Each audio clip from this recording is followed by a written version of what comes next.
काल्पनिक कहानी है और दिल को गहराइयों तक छू जाने वाली। एक बार स्वर्ग में विचरण करते हुए कृष्ण और राधा एक दूसरे के सामने आ गए। विचलित से कृष्ण, प्रसन्नचित से राधा। कृष्ण सकपकाए, राधा मुस्कुराई। इससे पहले कि कृष्ण कुछ कह पाते, राधा बोल उठी, कैसे हो द्वारिकाधीश। जो राधा उन्हें कान्हा कान्हा कहकर बुलाती थी, उसके मुख से द्वारिकाधीश का संबोधन कृष्ण को भीतर तक घायल कर गया। फिर भी किसी तरह अपने आप को संभाल लिया उन्होंने और बोले राधा से, मैं तुम्हारे लिए आज भी वही कान्हा हूं। तुम तो मुझे द्वारिकाधीश मत कहो। आओ बैठते हैं। कुछ मैं अपनी कहता हूं, कुछ तुम अपनी सुनाओ। सच कहूं राधा, जब जब भी तुम्हारी याद आती थी, इन आंखों से आंसुओं की बूंदें निकल आती थी। राधा बोली, मेरे साथ ऐसा कुछ नहीं हुआ। न तुम्हारी याद आई, न आंखों से आंसू बहा, क्योंकि हम कभी तुम्हें भूले ही कहां थे जो तुम याद आते। इन आंखों में तो सदा तुम ही थे, कहीं आंसुओं के साथ निकल न जाओ, इसलिए रोते भी नहीं थे।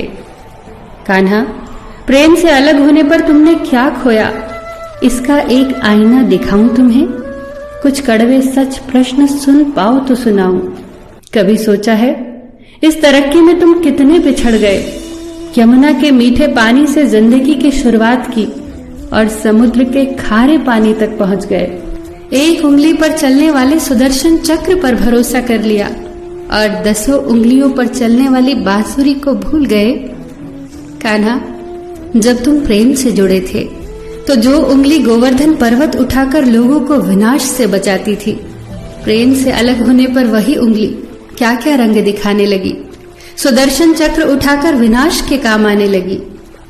कान्हा और द्वारिकाधीश में क्या अंतर होता है बताऊं?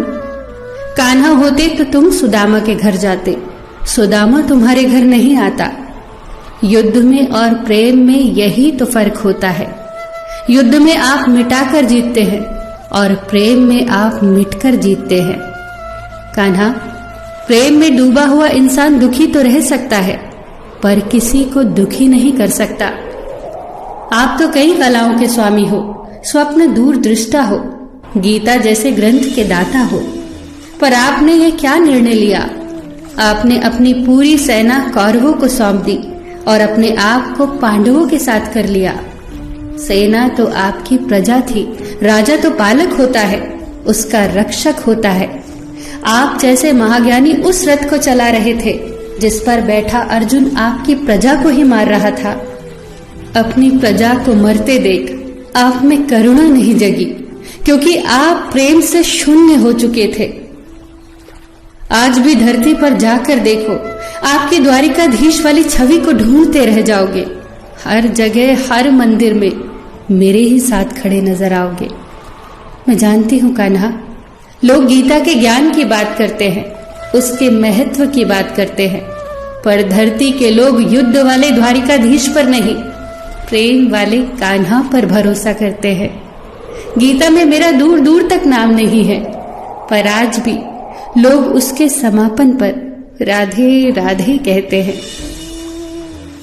ये कहानी काल्पनिक जरूर है, पर इसके भीतर छिपी सीख बहुत महत्वपूर्ण है। श्री कृष्ण के पास कभी किसी प्रश्न का उत्तर ना हो, ऐसा तो हो ही नहीं सकता, परंतु राधा द्वारा लगाए गए प्रश्न चिन्हों पर कान्हा मौन रहे। यही तो है प्रेम में समर्पण का भाव। पराक्रम में हमें हर किसी को हराना होता है, तब भी हम जीत कर भी हार जाते हैं, परंतु प्रेम में एक ही कईयों का दिल जीत लेता है। सही कहा है कि छोटी सी उंगली पर पूरा गोवर्धन पर्वत उठाने वाले भगवान श्री कृष्ण छोटी सी बांसुरी को दोनों हाथों से पकड़ते थे। फिर मिलेंगे दोस्तों अगली कहानी के साथ। तब तक के लिए अपना ख्याल रखना और हमेशा मुस्कुराते रहना।